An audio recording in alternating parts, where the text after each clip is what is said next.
In the summer of 2024, some of the biggest movies released were throwbacks to the past, sequels, or new entries in long-standing franchises. But that's no surprise, that's been the way Hollywood operates for decades now. What was unique was the extent that these titles, like Deadpool and Wolverine and Alien Romulus, explicitly called out their past. Part of their value proposition, the pitch that allowed them to get made, was that they were operating on the nostalgia curve. And what exactly is that? Well, stay tuned, we're going to find out about it in this episode of the Implausipod.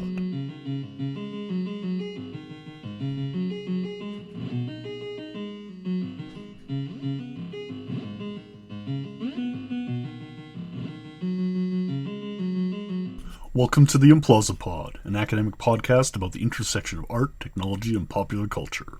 I'm your host, Dr. Implausible.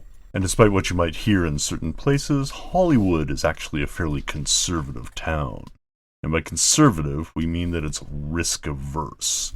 When you're playing around with big money, you want to make sure you get a return on your investment, and Hollywood is very much a big money town.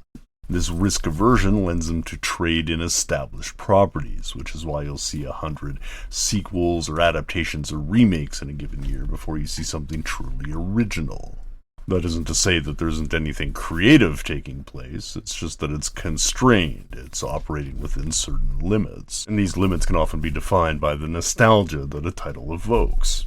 The characters, the scenes, the lines, the callbacks, all the expectations that an audience has for a long-running property. In a YouTube video by the channel Screen Prism discussing Twin Peaks: The Return, the authors note that nostalgia can act as a balm, that's BALM, soothing the audience by giving them what they want, but to effectively use it there always has to be a tension there, and the audience might not know that they're going to get what it is that they hope for. But there's nothing inherently wrong with that.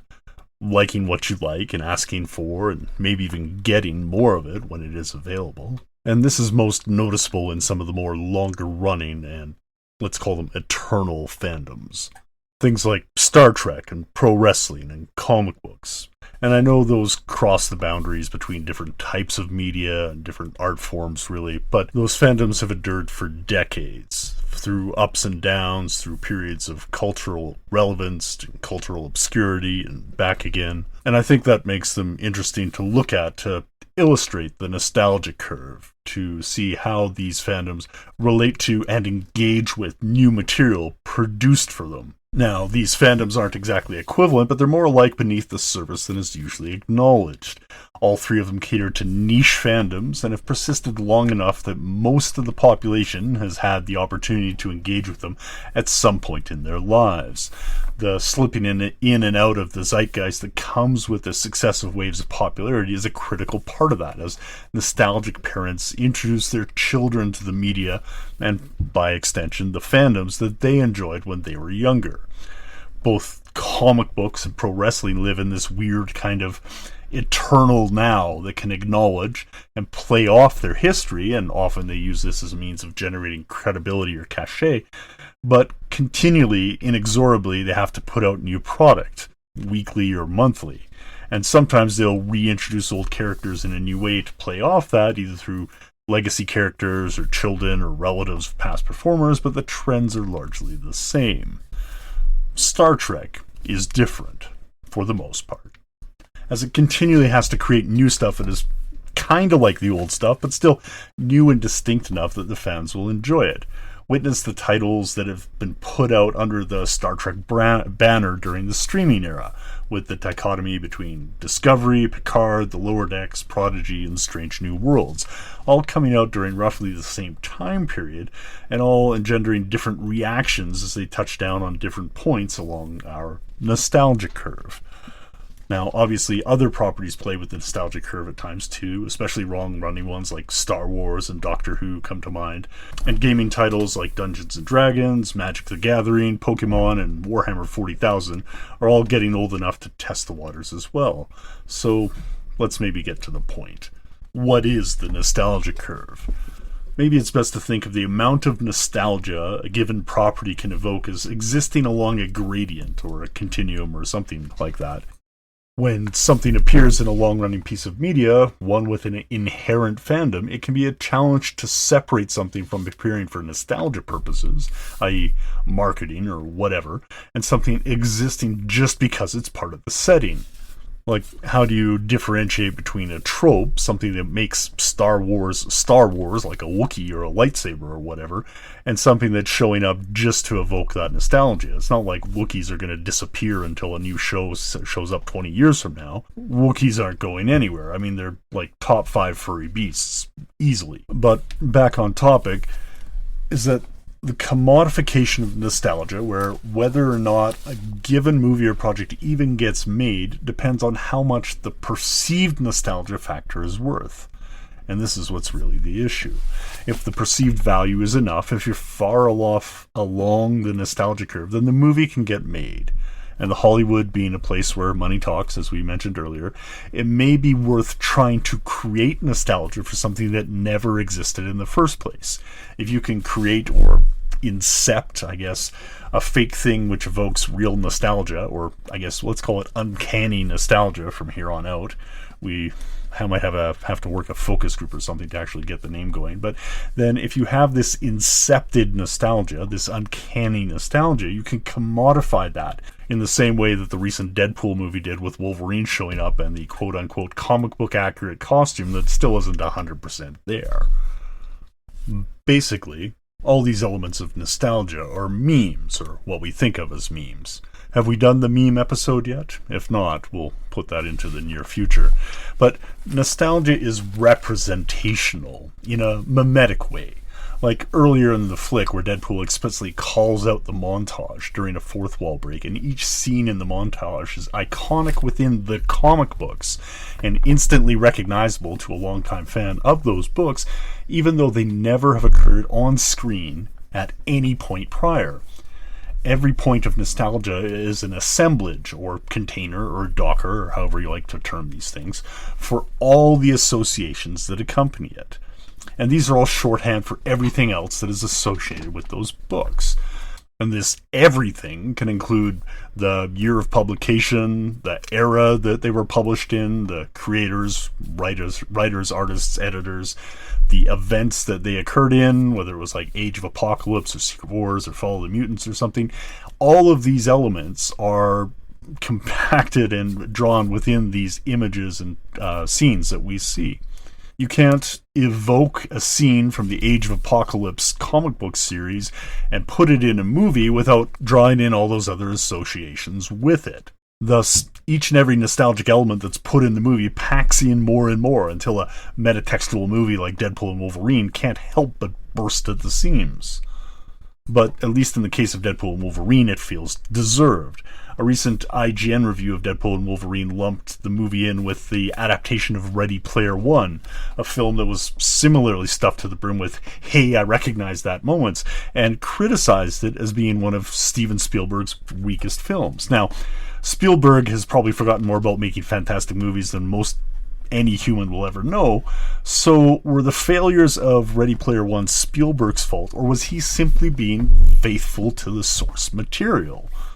I'm asking because, honestly, I couldn't stand the book and punted it and decided not to watch the movie when it came out. Seeing the trailers made it feel gimmicked and trying too hard, and I noped out of it well in advance. Whereas, as I said, with Deadpool and Wolverine, it seemed earned. What I'm getting at here is that nostalgia is a hot commodity. It isn't going away anytime soon, and even though we all yearn for something fresh and new and endlessly scrolling on our apps of choice to find it, we end up finding community and joy in our shared nostalgia for things we're pretty sure we never saw, or at least not the way we imagine them to be. And I think that in and of itself is worthy of exploring. In order to explore the nostalgia curve, we need to lay out some basics, set down our foundation. We've been describing how nostalgia functions as a factor in the calculus of content production, how it feeds into the algorithm of whether something gets made. So that leads us to question, how do we determine the value of nostalgia? So, we're not particularly privy to the internal calculations of Hollywood finance and its Byzantine algorithms, but it might be worth plotting those out, plotting what we can see, comparing released titles in a franchise versus the real or subjective value that they held for the franchise owner. We mentioned a couple different types of franchises earlier, but for illustrative purposes, we'll use the Star Trek series released during the streaming era. Those include the following: Star Trek Discovery from 2017 to 2024, which was a prequel series with a new cast and the first Star Trek series in 10 years. It premiered on regular television before the rest of the episodes were released via streaming, and while there was some contention over earlier episodes, it did receive high praise and was noted as a driver of subscriptions for the network it appeared on. Star Trek Picard was released from 2020 to 2023, which followed the captain of the Enterprise from Star Trek The Next Generation and several of the films, with eventual appearances of other cast members from that series. It received critical acclaim, with reviews generally around the 80% mark, and it was a driver of subscriptions to the Paramount Plus online channel as well. Star Trek The Lower Decks, which was an adult animated series that started in 2020, is still ongoing, and it was based on a premise from a Star Trek The Next Generation episode from 1994. It follows the misadventures of lower-ranked characters within Starfleet, and it's, again, gained critical praise and generally positive reviews. It doesn't appear to be the driver of the ongoing Star Trek stories in the way the other series are, but, again, it's a fan favorite. Star Trek Prodigy was a computer-animated Star Trek show aimed at children. I said was, it still is, but there's something special there. It appeared on Nickelodeon as a collaboration, and it was cancelled after one season despite the critical praise and winning an Emmy, and it was picked up by Netflix for a second season and possibly more, so more to come on that one. And Star Trek Strange New Worlds, which started in 2022 and is still ongoing, with up to a fourth season ordered. It follows the Enterprise before Kirk became the captain, and events depicted in Star Trek the original series and from 66 to 69.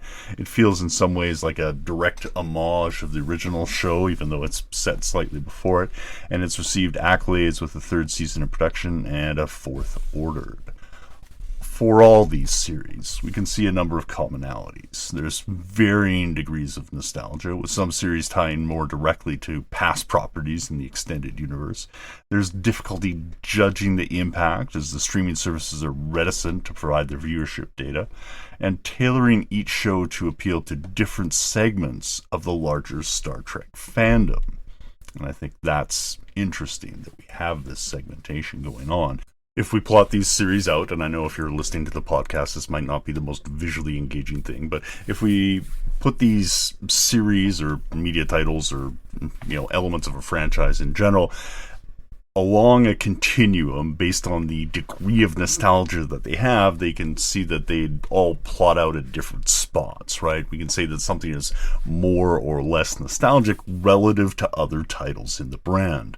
With the Star Trek streaming titles that we're looking at, the continuum might look something like Star Trek Discovery at one end, Star Trek Prodigy on, next to that, Lower Decks in the middle, and something like Star Trek Picard or Strange New Worlds at the far end of our spectrum.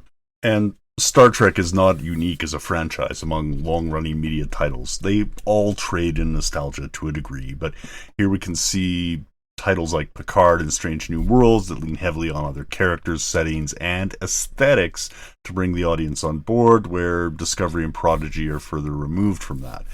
This is a useful metric. We can start to see how nostalgia plots out, but a more complete look at nostalgia involves that contrast that we talked about. If we plot nostalgia on one axis and value on the other, we can see shows that have a very low nostalgia factor, shows like Star Trek Prodigy, where there's almost none of the characters that appear in previous episodes, and it's almost wholly new, are very low on nostalgia, and they're not as much of a driver as well.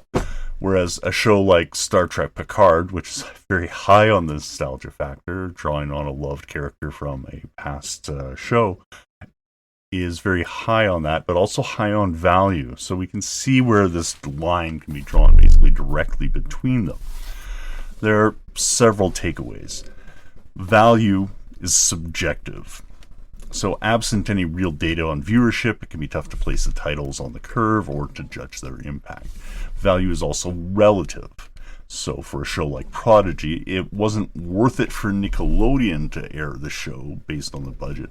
But for Netflix, the calculus made up for it, and they were more than happy to pick up and release the show.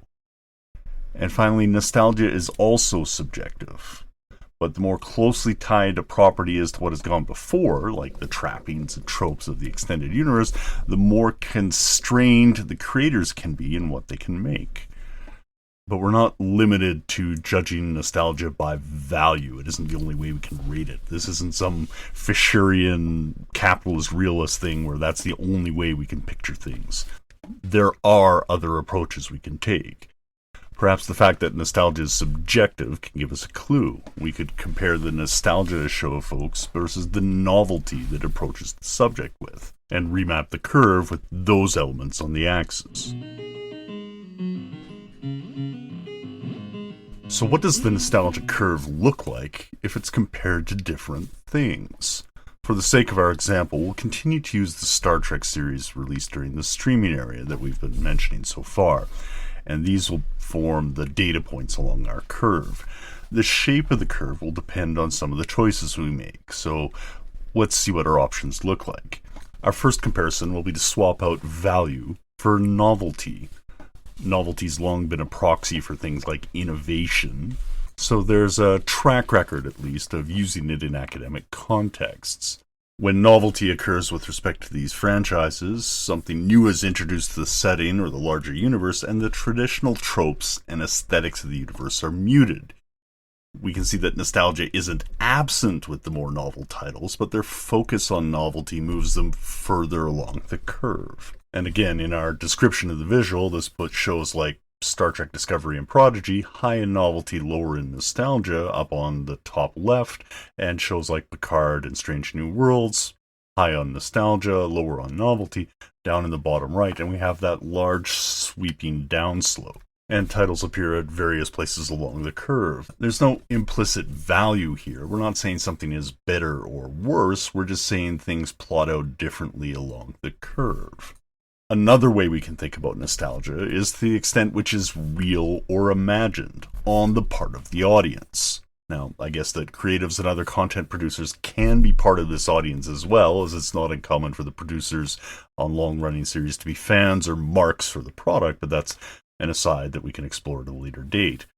Real nostalgia, and there's quotes there, but real nostalgia would be the fans longing for something that was actually produced and published in the past. It can be cited, looked at, enjoyed.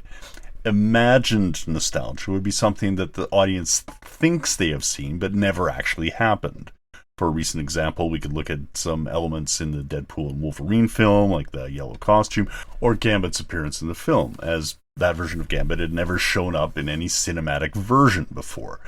Neither of them have ever actually happened. They're adaptations of elements that have shown up previously in other media, and granted, the nature of transmedia storytelling necessarily means that there's going to be a lot of adaptation going around, but the audience is doing a lot of the lifting here, getting something close to what they think they wanted.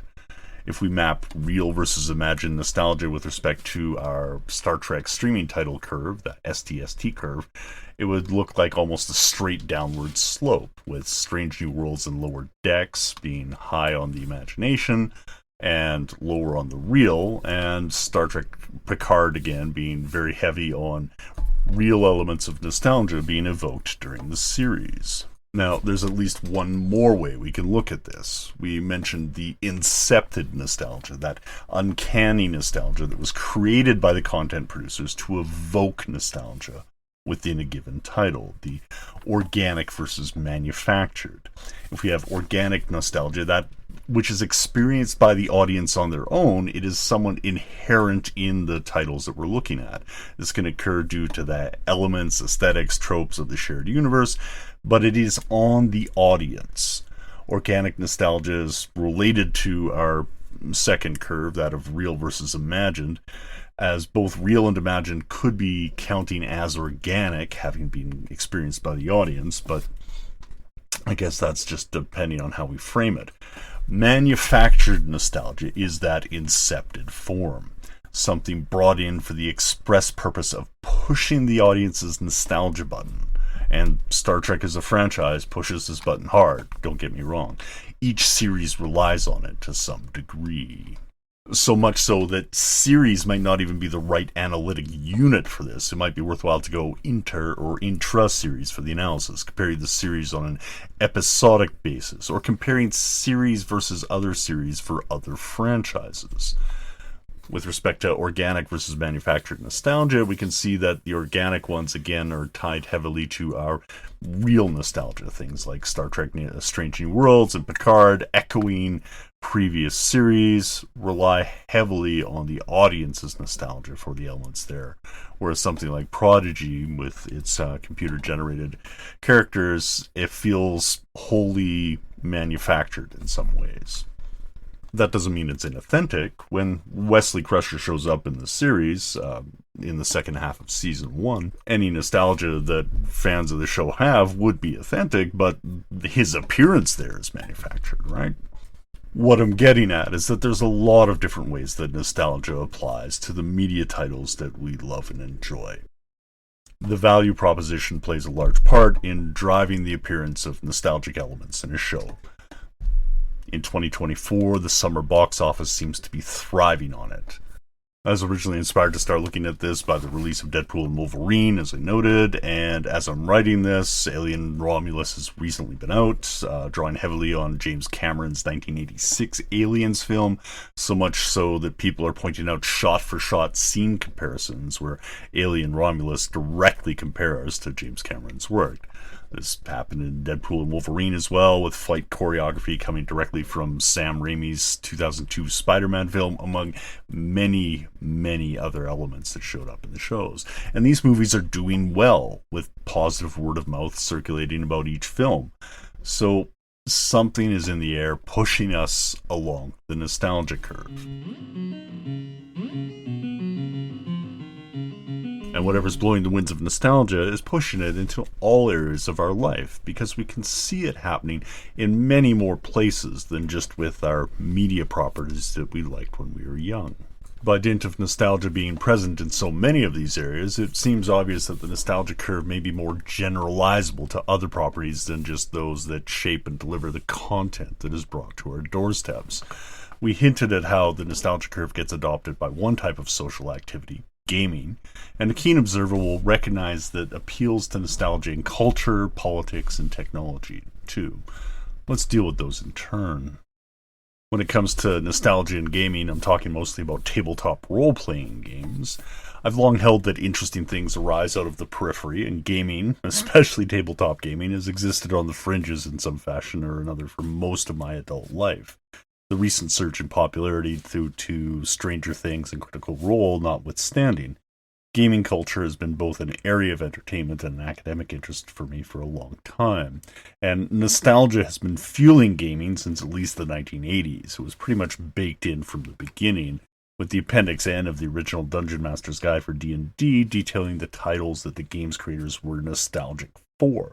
It's also present in every new title and media tie-in RPG released, whether it's westerns and spy thrillers or Conan, Capes, Cthulhu, inspiring the current crop of adventures. This nostalgia might have kept the lights on, but with the dawn of the new millennium, a new wave of titles kicked the nostalgia into overdrive.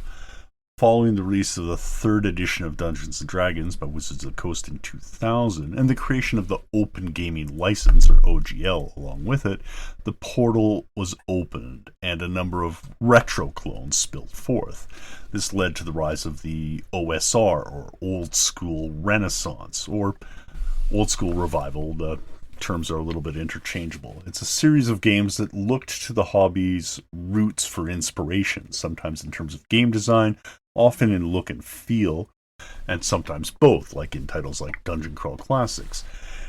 These retro clones evoke a simpler time in gaming, where they each tried to emulate that earlier era, either to bring in old or lapsed fans, or to court new players with simpler mechanics, and often cheaper entry points too.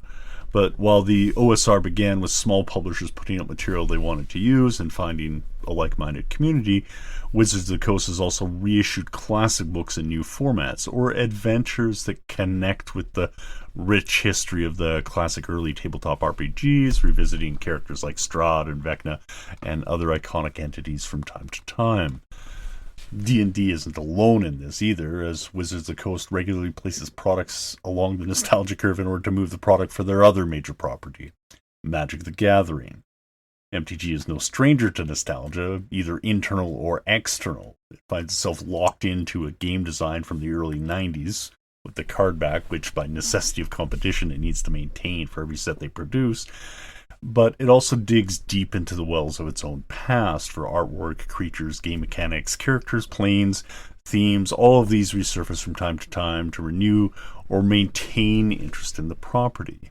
Sets like Ravnica, Mirrodin, Urza, and others evoke a host of associations for the longtime gamer. Now, extrinsically, Magic the Gathering reaches outwards to other properties with its Secret Lair series, bringing in fans of other media properties like Warhammer, Doctor Who, Walking Dead, Lord of the Rings, even Transformers, for especially themed cards and decks.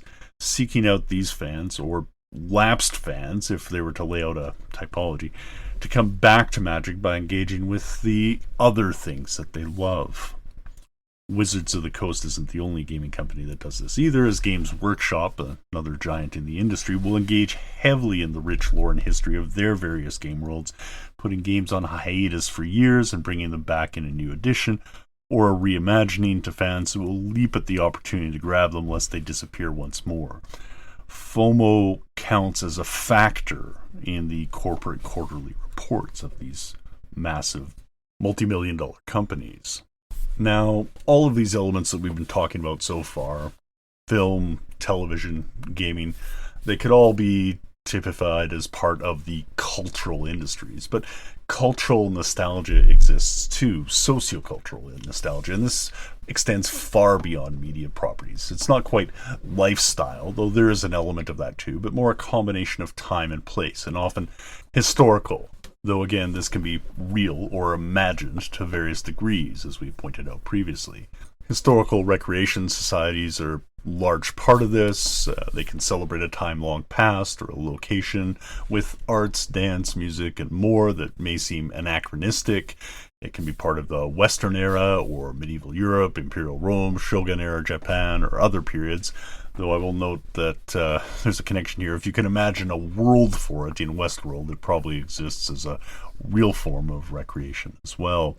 At certain inflection points, historical recreation can tip over into experimental anthropology, of which I've spoken about elsewhere, but a large part of historical recreation is done via military reenactors, whether it's the Civil War in America, World War II, Napoleonics, or the like. Live-action roleplay, or LARP, after a fashion, and the deep ties it has between gaming and LARP need to be examined. The Society for Creative Anachronism, the SCA, was formed in 1966, preceding the invention of Dungeons & Dragons by a few years, but rising roughly with the development of tabletop wargaming hobby more broadly. Within the SCA, we see the development and creation of an imagined nostalgia for a place and time that didn't quite exist, but was co-created as a mutual social imaginary. But within the socio-cultural sphere, the most glaring example of the nostalgia curve is those that are taking place within the political arena. There are examples of plenty of movements that evoke the good old days, that want to go back to an imagined past. And this isn't a political podcast, really, and it isn't seeking to be. This political nostalgia is being mentioned for completeness, lest we be remiss in their omission. But they do have a connection to the nostalgia curve. And lest we think that all nostalgia is backward-looking, science fiction isn't immune to nostalgia either. For what is ostensibly a forward-looking genre, there's a lot of looking to the past that takes place within the fiction presented to the audience. Not just with time travel jaunts to the past, like in the Star Trek episode from the original series, The City on the Edge of Forever, and constantly throughout that series and pretty much any early Doctor Who episode, and both of these just involved a hop to the next soundstage in the prop closets as much as anything else, where production constraints shape the creative direction of the shows. but also in the endless tales of past historical battles like Marathon, Thermopylae, Hastings that were being waged anew with serial numbers closely filed off. It wasn't just the props, the battles, and the ideology, and here I'm looking at you, Starship Troopers, that can be retrograde. Science fiction often gives us nostalgia for a future that will not come to be. This is retrofuturism, science fiction with the aesthetic appeal of an earlier age. This is seen best in the recent Fallout video games and TV series, and the short story The Gernsback Continuum by author William Gibson. Longing for past visions of the future, which brings us to the technological nostalgia we talked about last episode, the dial-up pastoral. Nostalgia for technology isn't limited to older non-electric technologies, though there is tons of that goes on, as seen with our LARPer example earlier. Technological nostalgia can be for anything from classic cars to phones that go ring, the tools that we have used and grown up with that are deeply connected to us, and all of these can evoke those lost feelings as soon as they are seen or held. Now, often after we use them for a little bit of time, we can remember why we moved on from them, but the feelings we have for them remain.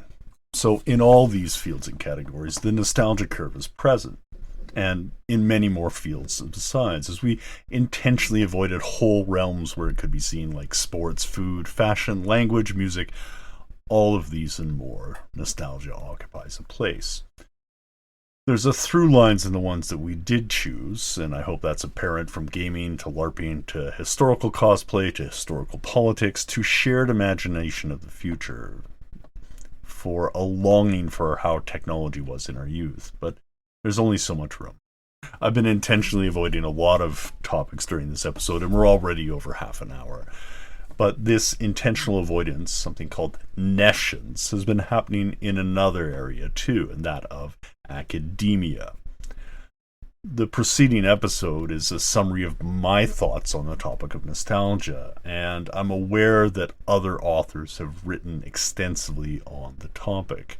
I've kept those titles on the bookshelf while getting down my thoughts on the subject of nostalgia, and in our next episode, I'd like to explore what some of the academic literature on nostalgia has been saying. So join us next episode when we examine the works of Frederick Jameson, John Ralston Saul, and others, and we go deeper into the nostalgia curve in an episode titled Nescience and Accession, coming soon.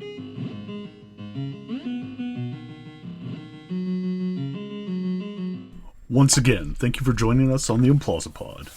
I'm your host, Dr. Implausible. You can reach me at drimplausible@implausipod.com, and you can also find the show archives and transcripts of all our previous shows at implausipod.com as well. I'm responsible for all elements of the show, including research, writing, mixing, mastering, and music, and the show is licensed under a Creative Commons 4.0 share-alike license. You may have also noted that there was no advertising during the program, and there's no cost associated with the show, but it does grow from word of mouth of the community, so if you enjoy the show, please share it with a friend or two, and pass it along. In addition, we've started a newsletter on the blog. Feel free to check out the link in the show notes and sign up to that. Please join us soon for our next episode. Until then, take care and have fun.